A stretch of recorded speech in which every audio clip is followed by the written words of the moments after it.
I have a very glorified image of who I am as an artist in my head, and I have very ambitious expectations of my future self.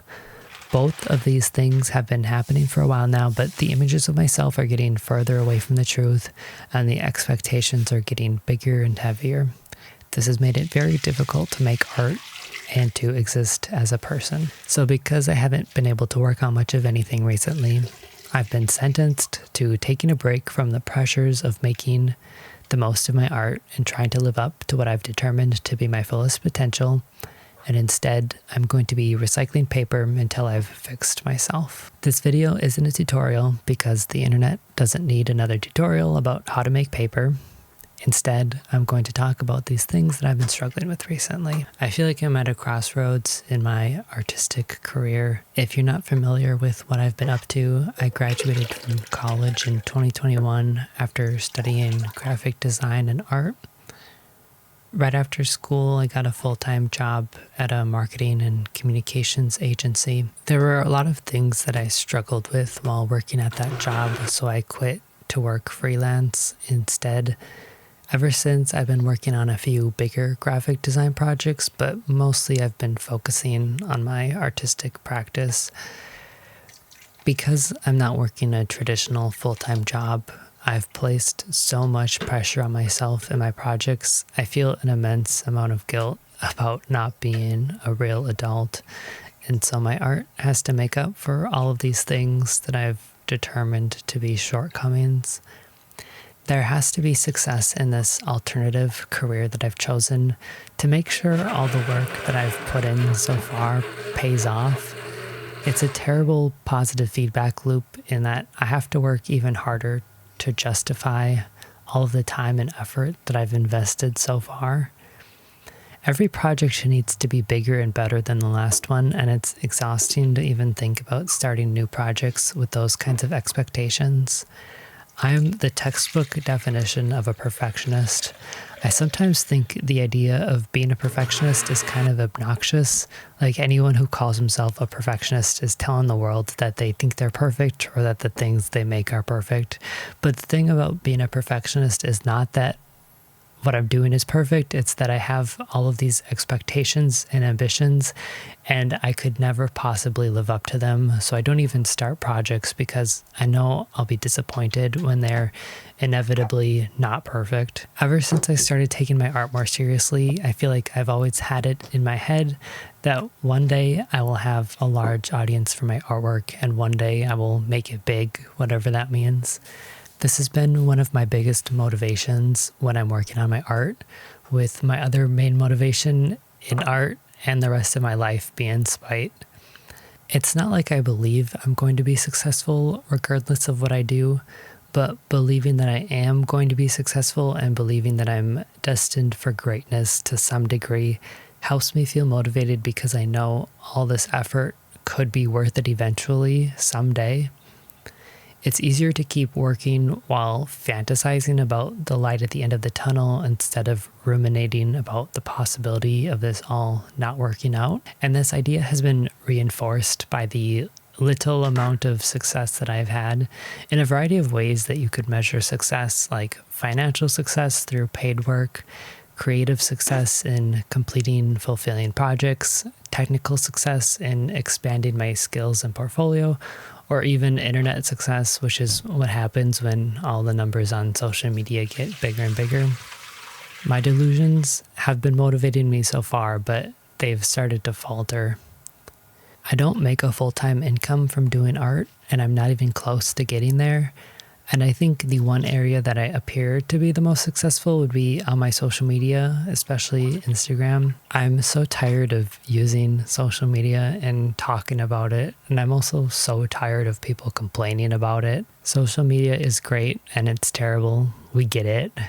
I've had some posts get an unexpected and disproportionate amount of attention, and that comes with a growing audience. But having more followers does not guarantee that these people will engage with the stuff that I post, and then it feels terrible when the numbers shrink. I'm worried whatever small amount of success that I've had up until now is all the success I'm going to get. I kind of thought that my actual and complete success was inevitable. Like, logically thinking, I know that it's possible I won't succeed, but I've always just worked on my art as if I knew it was going to be great someday, because it's just very scary to think that it's likely that it won't. I think I've been very paralyzed by this idea recently. I'm very scared about the future. There's so much that I want to do and so much I want to accomplish. I continually feel like it's time to double down and start taking everything more seriously. I feel guilty about indulgently pouring time and effort into ridiculous projects, trying to one-up my past self. I feel like there's a certain way I should be working, and I'm constantly fighting myself. One example relating to my artwork is that I've always admired people who use line art, and I have it in my head that line art has to be done in a very specific way. You do the sketch, and then on a new layer, use a fancy ink brush to make the line work, and then color underneath that.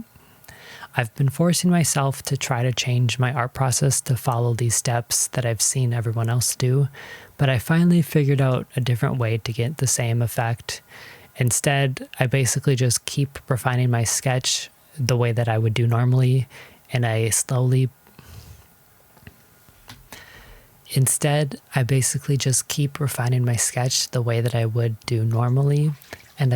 build up the lines that I want and erase old, messy lines. I color and paint as I usually do, but then do the proper line work on top of everything at the end.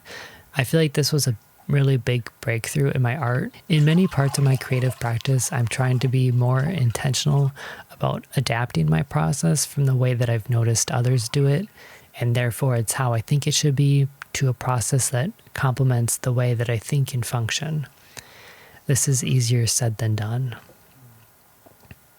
However, one change that I feel like I need to force myself to make is to make smaller projects. I want to break the cycle of continually growing projects.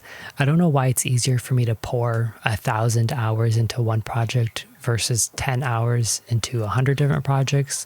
I think part of me always gets excited about the possibility that my next big project will be the next big thing.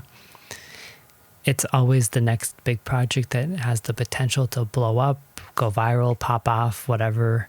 But this never happens. So it's just me pouring hours into a project to delay the inevitable that is finishing it.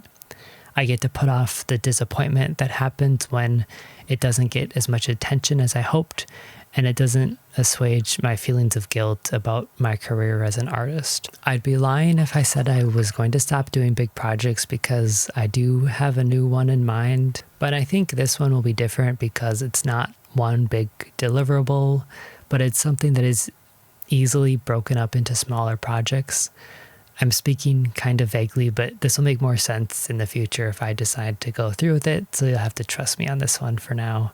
But I want to be more intentional about how I approach big projects in the future, and consider whether I want to delve deeper into a project out of personal interest, or if it's just because of these unhealthy fears of inadequacy that I'm feeling compelled to overcompensate for. In addition to working on smaller projects, another step that I'm taking to remedy the situation and to actively change the way that I work is that I'm giving myself time and space to take a break from the grandiose projects and do some boring ones instead. For a while now, I've been very curious about paper making. It helps that it still feels somewhat creative, but there's no pressure to be innovative or to be doing something crazy. Not that papermaking can't be a creative medium, but I wanted my experience with it to have very low stakes, and for me to just embrace the repetitive and meditative process that it is. I've really been enjoying it. I like working with my hands. It's also very grounding with all of the textures, sounds, and sensations that it involves. So after this experience of taking a break from the grandiose projects and making paper like the normal and non-delusional person that I am now, here are my plans for the future. I think I want to make more videos, and I want to remove the pressure of constantly trying to make big and revolutionary projects. It would be unrealistic to say that I want to start making a video every week. That would be an impossible goal and one that I would fail immediately. But I want to say that my goal is to work small and to work consistently and try my best to avoid giant rabbit holes as I am so accustomed to falling into. When I was first learning how to draw, I had made hundreds of sketches and I had filled many sketchbooks before I felt like I was making enough progress. The fact that I only have 8 videos on this channel is a bit silly. I need to stop fantasizing about these grand, life-changing projects, and instead of focusing on the possibilities of all the things I could potentially make in the future, I just want to build up the habit of regularly making small things. I also need to figure out what to do with all this paper.